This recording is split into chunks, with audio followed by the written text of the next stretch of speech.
kedua, seni. Seni di dalam dakwah itu apa? Jangan bagi orang ngantuk. Kita start ceramah tadi buka berapa Ustaz? 8, 20, 5. Sekarang 9, hampir 45. Dah 1 jam lebih. 1 jam lebih. Yang duduk atas kerusi, okey. Ustaz Hakimi, dia duduk atas kerusi, okey. Yang bersila ni macam mana? Oh, jam. Krem. Kena gaut. Kena gaut pula. Aduh. Lama gila Ustaz ni. Aduh. Tapi macam mana tuan-tuan nak menjadikan 2 jam orang ceramah tak terasa? Itu seni tuan-tuan. Saya ceramah 1 jam. Tak tahu kalau tuan-tuan terasa 1 jam dah sekarang. Tak terasa. Memang tuan-tuan tak terasa sebab tuan-tuan tak bercakap. Yang terasa saya sebab saya bercakap. Yang tak terasa lagi yang ambil gambar. Lagi dia tak terasa. Dia berjalan sana, dia berjalan sini, lagi dia tak terasa. Macam mana tuan-tuan nak menjadikan ceramah tuan-tuan ni orang tak terasa? Seni. Sebab tu kebolehan untuk menjawab isu. Tuan-tuan kena tanya dalam diri tuan-tuan, orang ni datang untuk dengar ceramah ni untuk apa? Dia nak apa? Bagi jawapan itu. Nombor 2, jadikan mereka keluar daripada tempat kuliah, tempat ceramah, mereka pegang, mereka dapat jawapan, keputusan yang mereka nak. Nombor 3, jangan jadikan mereka boring dalam ceramah. Apa dia yang menjadikan orang boring dalam ceramah? Bila tuan-tuan mengulangi benda yang sama beratus-ratus kali. Tuan-tuan, ya, tuan-tuan, benda ni kena ingat tuan-tuan. Tak boleh tuan-tuan. Tak boleh tuan-tuan. 468 kali kita kira dengan sempuang, banyaknya. Ada yang percakapan dia, ya. Sudah tuan-tuan. Itu belum masuk lagi rock. Oh, kan? Tak boleh kan? Apa benda kau cakap? Ada yang tanya balik, betul tak? Betul tak? Ada ustaz yang suka tanya tu. Betul tak? Buatnya makcik tu cakap, tak betul. Sudah. Jangan tanya balik, betul tak? Awak tak confident dengan apa yang awak cakap? Ya tak? Ya tak? Apa benda ustaz ni kau? Ya tak? Jangan mengulangi balik benda yang sama. Yang keempat, apa dia yang tak menjadikan boring? Awak tiru modal orang lain. Jangan jadi Azhar Idrus, jangan jadi Kazim Elias. Jadi awak sendiri. Tidak ada modal dia orang. Jangan ambil modal dia orang. Nanti orang cakap, ini tiru Ustaz Kazim ni. Ini tiru Azhar Idrus ni. Ini tiru Samsul Debat ni. Tuan-tuan akan orang tak hormat. Ini peniru. Jadi diri tuan-tuan. Tuan-tuan orang Sabah. Jadikan bahasa tuan-tuan tu diminati. Saya orang Perak. Saya ceramah guna bahasa Perak. Saya orang Kedah. Bila ceramah guna bahasa Kedah. Tetapi jangan menggunakan 100% bahasa dialek. Sebab satu, orang tak faham. Yang kedua, tunjuk awak kelemahan. Saya menguasai bahasa Banjar. Saya menguasai bahasa Jawa. Saya cakap bahasa Perak. Saya cakap bahasa Baling. Saya cakap bahasa Kedah. Saya cakap bahasa Ganu. Saya cakap bahasa Kui. Orang faham. Saya cakap orang Johor. Tak boleh. Di mana kita pergi, gunakan bahasa orang itu. Dia akan lagi dekat. Saya orang Negeri Sembilan. Kalau saya cakap dengan tuan-tuan Negeri Sembilan, tuan-tuan takkan faham.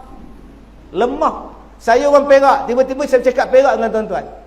Kita ni bukannya apa. Udah lebu. Dah tak ada. Apa ke benda ustaz ni cakap tuan.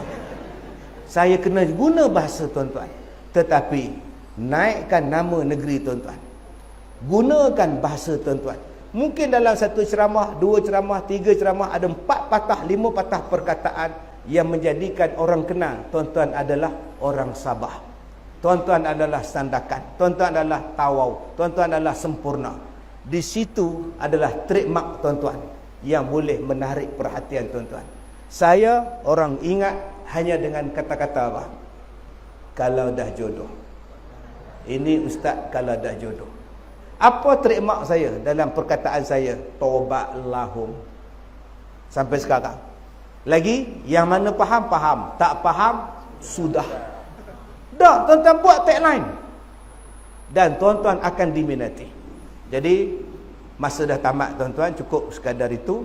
InsyaAllah di lain masa kita kongsi lagi pengalaman-pengalaman untuk tuan-tuan pergi ke hadapan di masa yang akan datang. InsyaAllah saya minta maaf kepada ustaz. Saya seorang cakap ustaz, minta maaf ustaz. Ambil peluang, bukan senang nak jumpa tuan-tuan ni. Selama 32 tahun, inilah kali pertama saya datang ke tempat tuan-tuan. Jadi kalau kita nak kongsi lagi pengalaman 32 tahun daripada sekarang, insya-Allah. Wallahu a'lam. Assalamualaikum warahmatullahi wabarakatuh. Waalaikumsalam warahmatullahi wabarakatuh. Alhamdulillah, memang kita rasa tak puas, tapi apakah daya Al-Fadhil Datuk terpaksa untuk pergi berdakwah ke tempat lain pula. Jadi kita kena terimalah hakikat itu. Jutaan terima kasih, saya mewakili pihak IDAS, jutaan terima kasih kepada semua yang sudi hadir pada pagi ini. Terima kasih banyak-banyak. Terima kasih juga kepada pihak Datuk kerana sudi bersama dengan kita, walaupun sebenarnya Datuk sedang dalam perjalanan ke Ranau, tapi Datuk bermurah hati untuk singgah di sini. Sebelum saya akhiri bicara buha kita pada pagi ini, sekali lagi saya mengajak tuan-tuan, terutamanya penduduk setempat, untuk datang ke Festival Convocation IFDAS. InsyaAllah datang bawa ramai-ramai anak-anak, keluarga, adik-beradik, atau semua datang ramai-ramai. Dan sebelum kita akhiri majlis, saya nak minta Fadil Datuk untuk bacakan doa. Bismillahirrahmanirrahim. Alhamdulillahirabbil alamin wassalatu wassalamu ala Rasulillah wa ala alihi wa ashabihi ajma'in. Allahumma inna naj'aluka fi nuhuri a'daina wa na'udzubika min syururihim. Allahumma badid syamlahum wa farriq jam'ahum wa shattit kalimatahum wa zalzal aqdamahum wa sallit 'alaihim qalban min kilabik ya qahhar jabbar ya muntaqim.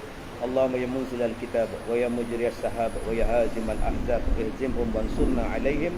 Rabbana ighfir lana dhunubana wa liwalidina warhamhuma kama rabbayana shaghira.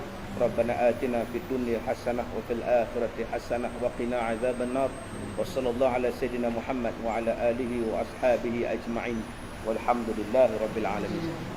Amin amin ya rabbal alamin. Saya minta maaf sepanjang mengacarkan majlis ada kekurangan. InsyaAllah kita boleh bertemu pada hari. Aku qawli hadza wa astaghfirullah al-azim li wa lakum. Wassalamualaikum warahmatullahi wabarakatuh. Waalaikumsalam warahmatullahi wabarakatuh.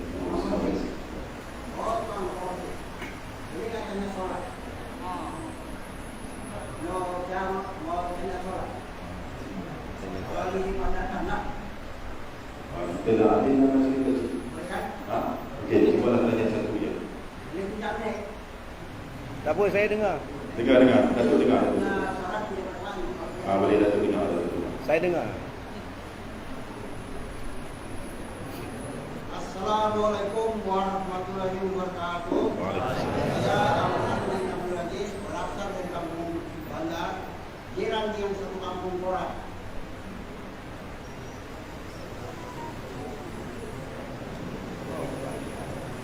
Di sini saya ingin menunjukkan dua persoalan kepada kita punya tuan bersama pada pagi ini.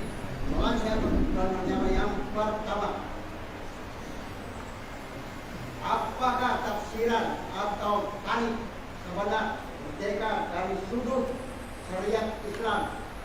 Adakah bebas dari belenggu penjajah atau adakah bebas dari belenggu syaitan? Jadi saya minta di sini tuan penceramah tolong dijelaskan. Masalah saya yang terakhir. Setelah lebih 60 tahun negara Malaysia merdeka dan setiap tahun dalam kita menyambut ulang tahun kemerdekaan ini. Namun budaya penjajah masih membelenggu jiwa golongan muda-mudi. Apakah penyebab kegagalan ini? Apakah peranan golongan agamawan agar merdeka itu dapat diterjemah mengikut kehendak Allah Subhanahu wa Ta'ala? Sekian dan terima kasih. Assalamualaikum warahmatullahi wabarakatuh. Soalan ni panjangnya, soalannya bagus, jawabannya pendek. Baik, tuan-tuan yang saya hormati, apa makna kemerdekaan sebenarnya? Adakah kemerdekaan keluar daripada belenggu penjajahan, belenggu syaitan? Dalam Quran disebutkan kepada kita, yang dikatakan manusia yang berjaya itu apa? Disebut berkali-kali dalam Quran. Qad aflaha man tazakka, qad aflaha man zakka, qad aflaha al-mu'minun dan sebagainya. Baik. Sebenarnya bila kita mengikut Islam, bila kita mengikut Quran dan hadis, itu merdeka. Selagi mana kita tak ikut, iaitu belum merdeka. Sama ada merdeka penjajah atau merdeka syaitan. Sebab sama je dulu. Betulkan balik fahaman kita. Penjajah datang ke negeri kita bukan nak cari rempah ratus. Mereka datang untuk mengembangkan agama mereka. Mana ada Bruno Fernandes makan rempah? Kita tengok Cristiano Ronaldo makan kari ala kapas. Dia orang Portugal. Bruno Fernandes, Cristiano Ronaldo, orang daripada Portugal. Dan Portugis ini yang mula-mula menjajah Melaka. Alasan dia ialah mencari rempah ratus. Cuba tu tengok muka Cristiano. Dia makan apa? Tak, alasan rempah ratus hanya alasan untuk membenarkan penjajahan. Sebaliknya mereka datang menghancurkan apa juga monumen Islam yang terdapat di Melaka. Sebab itu akak-akak adik-adik pergi ke Melaka, tidak ada langsung sejarah kerajaan Islam yang ada di Melaka. Dia roboh sampai habis. Dia dirikan kota Musa dan benda-benda yang berkaitan dengan agama dia. Dia berbeza dengan kalau mereka menjajah negara-negara yang bukan Islam.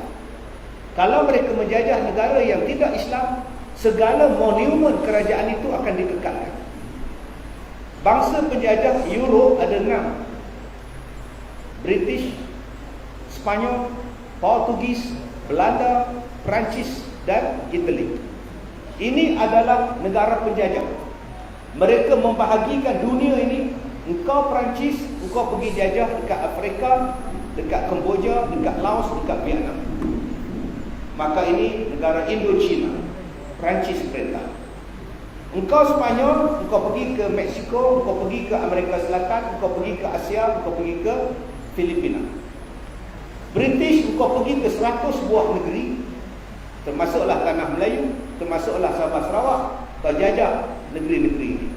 Belanda, 16 negara mereka jajah, termasuklah salah sebuahnya ialah Indonesia. Kemudian datang negara Itali, kau pergi ke Eropah.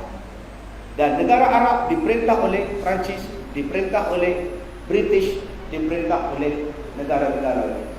6 buah negara. Saya tak masukkan Jepun, saya tak masukkan negara-negara Asia.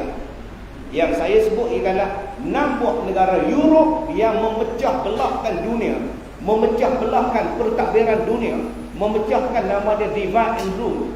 Dia masuk dalam satu negeri, dia akan huru-harakan negeri itu. Dia masuk dalam negeri India, dia buang kerajaan Islam India. Dia masukkan bangsa lain. Dia datang ke tanah Melayu, dia buang kerajaan ini, dia masukkan bangsa lain. Akhirnya peta negara itu berubah. Peta population penduduk berubah. Jumlah akan berubah dan berbagai bangsa akan berubah. Maka pada masa itulah akan menimbulkan konflik sampai sekarang di mana-mana tempat yang dijajah oleh mereka. Jadi tuan-tuan yang saya hormati, tujuan mereka datang ialah membawa satu benda yang tak pernah terfikir pada kita. sesuatu yang bercanggah dengan Quran. Memang mereka dah balik ke negara mereka, tetapi fahaman mereka belum lagi keluar daripada fahaman kita.